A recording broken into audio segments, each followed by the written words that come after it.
de la mer au portrait du récent Lincoln, Steven Spielberg est l'un des cinéastes à avoir une œuvre des plus grandes et variées, passant par tous les genres, de l'aventure à l'épouvante et aux films de guerre. Mais qui se cache derrière ce réalisateur aux images qui ont tant ému, terrifié, angoissé le monde entier? C'est ce que nous allons essayer de découvrir dans ce nouveau numéro de Directive. Tout jeune, lorsque Steven découvre le cinéma, c'est une révélation.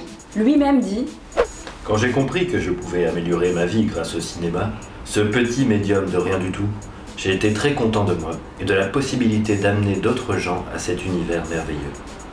Thank you, Steven. C'est grâce à son court-métrage Amblin qu'il décroche un contrat chez les studios Universal. Il réalise pour eux divers épisodes de série, notamment une enquête du célèbre Columbo.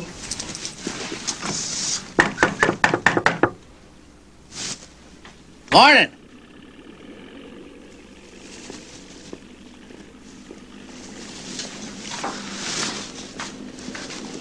Well, Lieutenant Columbo, I must say you turn up at the oddest times, don't Listen, I hope you don't mind my coming in that way, you know, but the door was open and I just let myself in. No.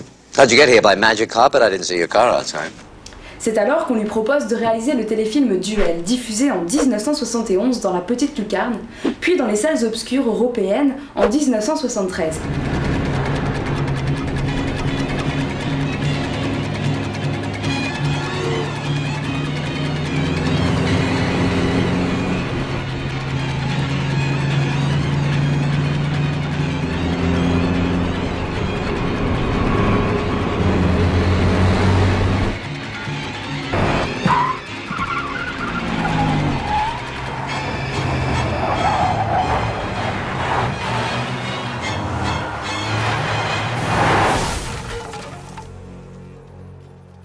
Duel, mise en accusation des machines reflétant le bouleversement de notre société technologique, est un succès retentissant. La carrière de Steven Spielberg est lancée.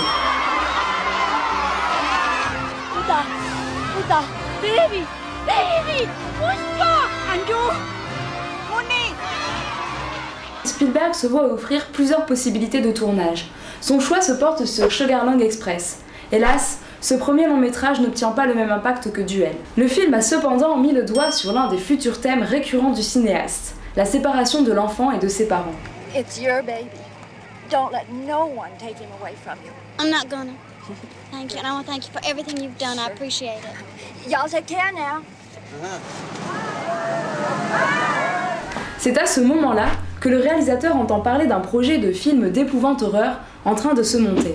Remarqué pour son enthousiasme, le poste est confié à Steven Spielberg. Les dents de la mer commencent à mâchouiller. Tourner sur l'eau fut une véritable bataille contre la nature, à l'image des héros du film devant affronter le requin blanc, terrifiant la petite station balnéaire d'Amity Island. This is my second day at sea, and I have 54 more days to go. And if I survive this, I'll have learned a lot, because right now, all I can tell you is it's twice as slow shooting at sea as it is shooting on land. Avec un casting prestigieux, un scénario inspiré par Ibsen et son ennemi public, une mise en scène néoclassique, le film ne pouvait qu'être bon. De plus, ce film marquera la deuxième collaboration du réalisateur et de son double musical qui ne le quittera quasiment plus, John Williams, dont les instruments effrayèrent tout autant que les images de Spielberg. Mais personne ne s'attendait à ce succès sans précédent qu'a eu Les Dents de la Mer, tout premier blockbuster hollywoodien.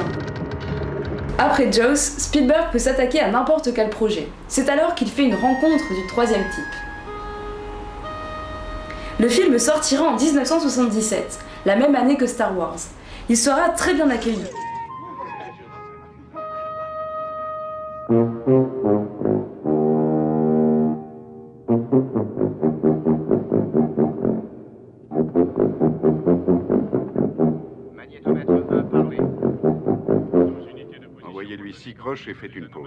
En 1979, sortit le quatrième long métrage du nouveau Golden Boy d'Hollywood, 1941.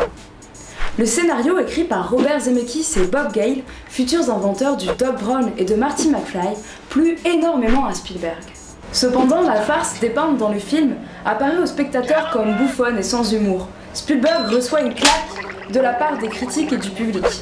Le film rentre cependant dans ses frais, et c'est grâce à celui-ci que Spielberg rencontre Kathleen Kennedy, aujourd'hui dirigeante de Lucasfilm Ltd, qui deviendra sa productrice déléguée et sa confidente. Lucas, alors salué à travers le monde entier, propose à son ami Steven Spielberg de réaliser un film d'aventure. Ce dernier, qui souhaitait à l'époque réaliser un James Bond, venait d'essuyer un refus des producteurs dans la mesure où il n'était pas anglais. Lucas lui dit que Les Aventuriers de l'Arche perdue dépassera James Bond. Après la phase d'écriture entre Lawrence Kasdan et Lucas, la production se met en place. Harrison Ford, le Han Solo de Star Wars, jouera le héros qui le rendra connu et reconnu dans le monde entier, Indiana Jones. Le succès est retentissant.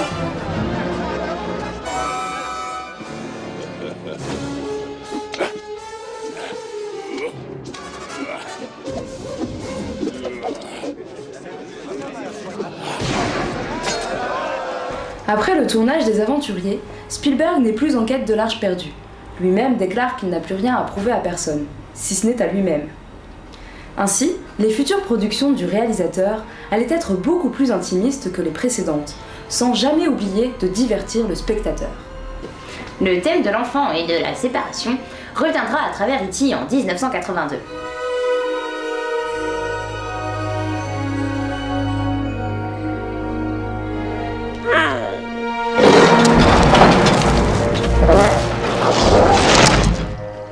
On retrouvera donc cet événement sous la forme de la thématique de l'enfant seul, séparé de sa famille, face au monde qui l'entoure.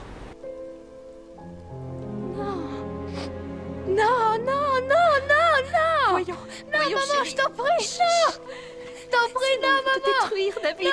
Ils vont te détruire, sinon. Non, je regrette de m'être cassée. Je te demande pardon d'avoir coupé tes cheveux. Je te demande pardon de t'avoir fait mal. J'ai fait mal à Martin, j'ai fait mal à Henri. Il faut que je te laisse. Je t'en prie! Arrête! Maman, ne me laisse pas, maman! Il faut que je te laisse maintenant, David. Il faut que je parte. Il faut que je parte. Ces films plus intimistes sont tous des immenses succès. La couleur pourpre, film sur la ségrégation, et Empire du Soleil, contant les aventures et mésaventures d'un jeune garçon séparé de ses parents qui survit à l'invasion japonaise en Chine.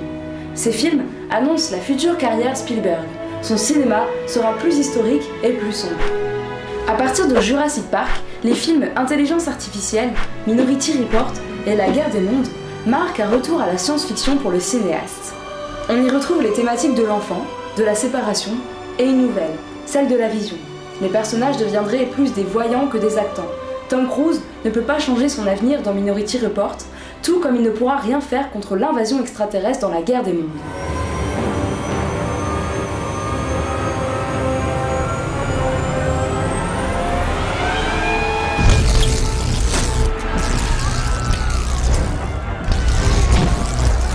Cependant, cette science-fiction n'est plus aussi éclairée que Rencontre du troisième type ou Clair-obscur Kitty.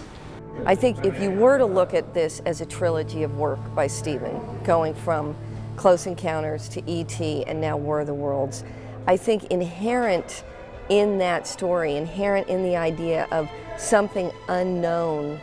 Les récits sont sombres, voire même très sombres. Les fins des films ne sont plus simplement joyeuses, mais teintées d'espoir, d'un certain optimisme après les situations noires et pessimistes que traversent les héros pendant tout le film. En 1993, sortent la même année 2 films de Spielberg, Jurassic Park, film à l'odeur de popcorn, et La liste de Schindler. Le film porte sur l'Holocauste juif, préparé et exécuté par les forces nazies de 1936 à 1945. Le sujet est important pour le réalisateur, lui-même de confession juive. Le film est un rappel du devoir de mémoire et surtout un avertissement contre la reproduction de tels actes. En plus de connaître un grand succès, il permet de créer la Shoah Foundation qui accueillera tous les rescapés et leurs témoignages.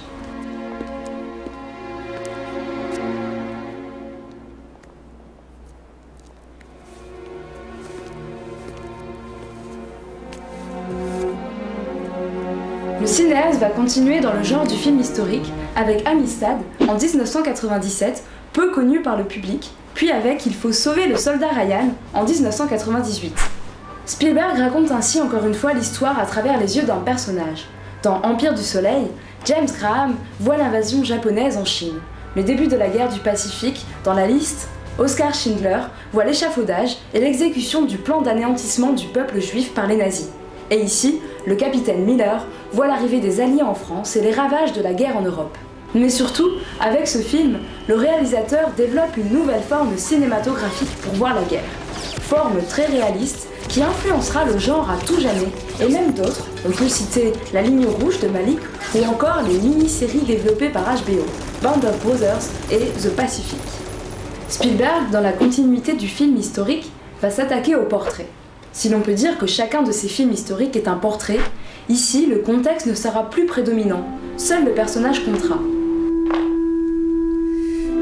I've always been interested in telling a story of Abraham Lincoln. He's one of the most compelling figures in American history and in my life, certainly from childhood, when I first was taken at 4 or 5 years old to see the Lincoln Memorial, and at first was terribly frightened by the immensity of the statue. And as I got closer, I was completely captivated by the comfort I found in looking at his face. It was a warmth and a safety. I felt really safe as a little boy looking at him. I never forgot that moment. Depuis 2006, on constate un mouvement rétrospectif de la part du réalisateur sur sa carrière.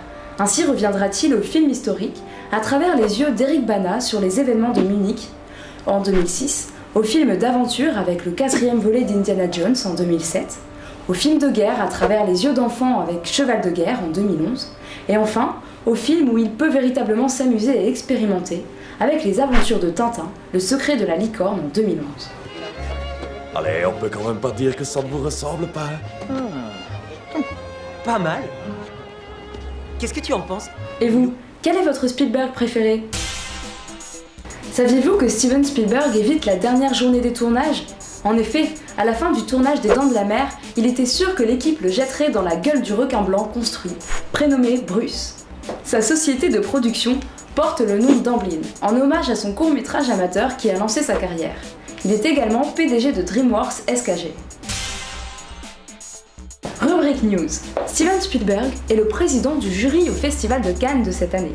On le retrouvera pour Robopocalypse, futur film de science-fiction apocalyptique d'après la nouvelle de David Wilson. Celle-ci compte une révolte de robots souhaitant détruire l'humanité qui dégénère en apocalypse. Rendez-vous également dans les salles pour redécouvrir Jurassic Park en 3D. À dans 2 semaines!